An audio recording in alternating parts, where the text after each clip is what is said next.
Hi, everybody. Thank you, Commissioner Warren. It's exciting to be here today. A lot going on right here in Big Ten land, and I want to congratulate Commissioner Warren on a great couple months here and leading this conference into the future. And a lot of people, I'm sure, had a hand in that, and certainly want to tip my cap to all the presidents and athletic directors and everybody involved with it, but certainly Commissioner Warren being a big part of the expansion here of the conference. Really want to thank the leadership of President Johnson and Gene Smith, two people who have had a huge impact on my career here in a short period of time. And they've done unbelievable things at Ohio State and continue to do as we move into the future. I think as we look into this season, this exciting season for us, we have three guys here today, C.J. Stroud, Jackson Smith-Njigba, and Ronnie Hickman, who really, we could have probably brought 10 or 15 different guys here today, but they really and capture what we want as a player. You start with Ronnie Hickman. This is a guy who's been through a lot of adversity at Ohio State, had some injuries, but then played some really good football the last couple of years, had a really good offseason, has had really good leadership. We're going to need that veteran leadership, especially early in the season as we kick off with Notre Dame at home. Jackson Smith-Njigba had a tremendous year last year, had a really strong offseason. He's one of the more competitive young men I've been around and has had a very, again, strong offseason. All three of these guys have been named to our leadership committee. And then C.J. Stroud, who last year really grew going to last year. It's amazing at this time he had not thrown a college football pass, grew as the season went on to a Heisman Trophy finalist. But this offseason he's been really had an edge to him. He's just done a great job with his leadership. And so because of that, we've had a really good offseason. And I think it's great to see a team come together. I think every coach will say they had a great offseason. So I'm not just going to fall in line, but I'm excited about what this team is. And I'd kind of describe them as edgy this offseason. We do start with Notre Dame early in the year. I want to thank Buckeye Nation because there's just so much excitement around our program this year. That game and the last game, the rivalry game at the end of the year, is already sold out. Our home schedule, I think there's only single tickets available right now. So there's been a lot of excitement around that and a lot of excitement around this team. So as we head into the preseason, this will be an important preseason. We've got to start off the season well. We've got to play well in our first game, and that starts next week. So with that, take any questions you guys have. Okay, we'll start over here. Tim May, Letterman Row. Ryan, expound on C.J. Stroud, though, just the way he's grown as a leader over the last year. Like you said, this time a year ago, you hadn't even named him as a starter. But where's he really stepped up in that regard? CJ's always had very good leadership skills. He's always had a voice. But once you go on the field and you show credibility that you can do it, you walk a little differently, and guys look at you through a different lens. And I think that's been the case. I think when you're young and you go into a season, you haven't played, you're just trying to figure out a way to complete that first pass, get that first win, and you're just so focused on your job and maybe the offense. This offseason, he's done a great job of really taking a bunch of guys on defense over to his house. He's cooked for them. He's really approached it like a coach, and that's what leaders do, and that's what really good quarterbacks do. So for a third-year player to take that kind of approach has been great to see. We're going to start here in the middle. Hi, Coach. Caleb Spinner, Scarlet and Gray Sports Radio. Your first three opponents this season, Notre Dame, Arkansas State, and Toledo, Ohio State has matched up a combined 9 times against in history before this year. How does your preparation change when you look at teams like this versus the ones you see all the time? Well, you don't exactly know what you're going to get. I think that's, especially with a new staff, you're not exactly sure what's going to happen. It's not like being in the 8th, 9th, 10th game of the year or into November where you have a whole bunch of games,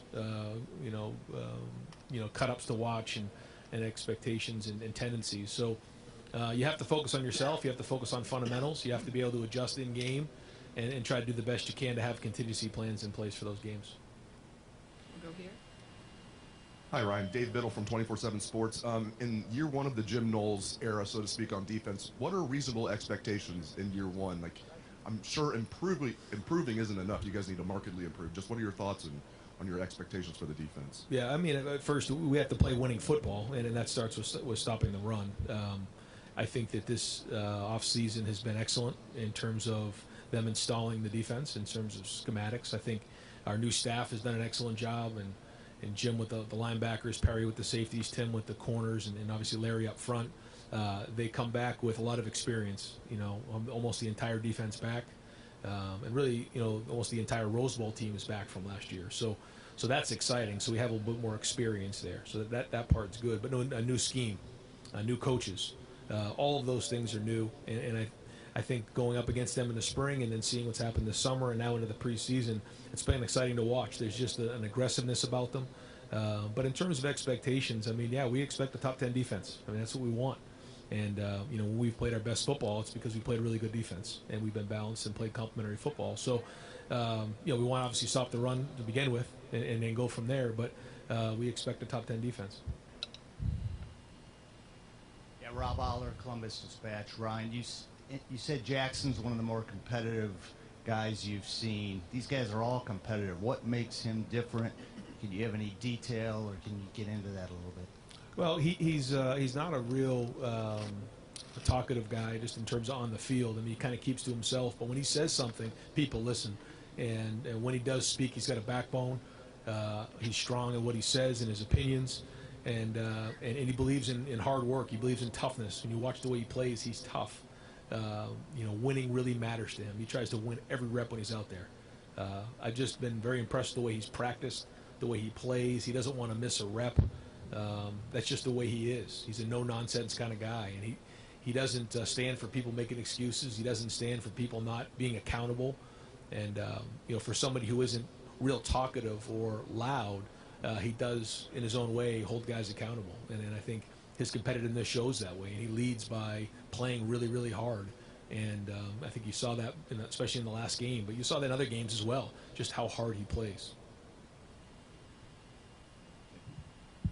Hey, Coach. Steve Hellwagon, Bucknuts 24/7 Sports. I want to ask about the offensive line. Got a couple new starters there this year, and they did a pretty good job last year keeping CJ clean in pass protection, but I know there were some concerns maybe with physicality in the run game. Just what are you going to do to bring that new offensive line around and develop some depth behind the starters as well? Yep, those are areas of focus. Justin Fry's come in and done a really good job of talking about, we're not changing things, but he does teach things different. He has a different style of coaching, a little bit different technique, and so that's been great. We have moved some different guys around. We lost Nick, we lost Thayer, but it's good to have those other guys back. I'm really excited about the offseason that DeJuan Jones has had. He's lost a bunch of weight. He's in really good shape. Same thing with Matt Jones. Donovan Jackson stepped up and had a really good offseason as well. Luke has been a leader, and Paris moves to left tackle. So that's a pretty good group right there. But like you said, I don't know if it was the physicality in the run game or just maybe the fits weren't right. But when we needed to, at times we didn't get it done. Other times we did. When you look at our numbers, they were very, very good, and we did run the ball when we needed to. But that balance is what we want. And certainly when you get to short yardage situations, big games, red zone, you got to be able to run the ball at a high level, and that's going to be the focus. And the offensive line, the tight ends have a big hand in that, the running backs, but also Coach Fry in the run game. So. Hi, Ryan. Bill Rabinowitz, Columbus Dispatch. I know you made a big point of emphasis during the spring on leadership. You just talked about CJ's leadership. In the summer, players obviously have to take the initiative. What have you seen in terms of that for your team? Yeah, so we really did an extensive study on how we wanted to handle leadership this year. We had two different periods where we elected a leadership committee, and those were different positions, different position groups, different classes. They were voted on by the team. We went through the spring, then we re-voted as we came back off of the break in May, and we really intermingled the team. We tried to stay away from the position groups as much as we could, and I think that brought the team together a lot more. It also forced guys into leadership positions. I think the thing that was neat was that the first round of leadership was not the same round in the summer. So some guys maybe took a step back, some guys took a step up. And so now as we head into the summer, we kind of have an idea who the captains are going to be because we've already gone through it once. And I think it's something that we're going to grab onto moving forward. And it's put guys in a situation to have a voice. And, I'm hoping that this pays off for us during the season. Yeah, Coach Jack Park, Sports Radio 97.1 The Fan in Columbus. Good to see you. I tag along a little bit to your previous question about opening with Notre Dame. Probably the most highly anticipated opener in school history, at least by the fans. And how has that impacted your players compared to other openers you've had both in the NFL and college, if any, or maybe not at all? Yeah, Jack, no, it's been real. I think our guys feel it. I think they feel the excitement. I think they feel the anticipation. I think they just feel the community rally around this team. But that first game being a night game is, I mean, how else do you cut it? It's going to be electric. And our guys know that. So there's a little bit of urgency about them. And there's going to be this preseason. So last year we started on the road at Minnesota. And that was a big conference game on the road with a very inexperienced team. So we had to play well in that game. That's similar this year. Now we're at home, a little bit more experienced team. But the plan's going to be the same. We got to play really good football in that first game. And I think when you look at our season, we have to have competitive stamina. We have to play really good at the beginning of the year, and we got to play really good at the end of the year. And that's the challenge of being Ohio State. You got to win them all. And so competitive stamina is one of the things that we've been talking about as a team. Coach, all the way back, the TV platform, please. Coach Levon Whitaker, ABC 57 in South Bend. Coach, kind of to piggyback off my friend up there, opening up against Notre Dame and that build-up that you talk about, what is that doing for your team? But also, in addition to that, with a guy like Marcus Freeman, who went to Ohio State and played at Ohio State, do you think that a team like Notre Dame should join the Big Ten Conference under the leadership of Freeman, and just because of the build-up that you had this season? Well, I think it's an exciting time for our fans, an exciting time for our team. It's obviously an exciting time for the Big Ten, and obviously the things that have gone on here in the last couple months. And so I think it's a great opportunity to play against a really good opponent. Marcus Freeman does a very, very good job. He's got a really good staff. They're very knowledgeable, very energetic, do a great job in recruiting, do a great job schematically. So it's going to be a really big challenge for us. They have a really good team coming into Ohio State. So all those things kind of have our guys' attention. And so I think there is a little bit of more attention to our guys, just knowing what a big game we have to start the season off with. Hey, Coach. Today, Tino Bovenzi with Spectrum News 1. You had some time to process the loss to the team up north last year. Just talk about how that has really catapulted you guys into the offseason as a motivating factor, and also just how good you feel about this team. It kind of feels like you have something special brewing in Columbus this year. Well, Every year the expectations are high, and that doesn't change, based on what happened the year before. The expectation is to win them all, and that's, I said that in my opening press conference when I was named the head coach, and that's just the way it is. So, maybe at some places 11-2 with a Rose Bowl victory is a good year. It isn't at Ohio State, and so our three goals are beat the team up north, win the Big Ten championship, win the national championship. That's the goal. Those three things didn't happen last year, so that didn't change this year, next year, or the year before. Just a different team, a different group of guys, more experienced. Again, when you think about those first few games last year, I mean, we had a lot of young guys, and now we've gone through a whole season of off-season together.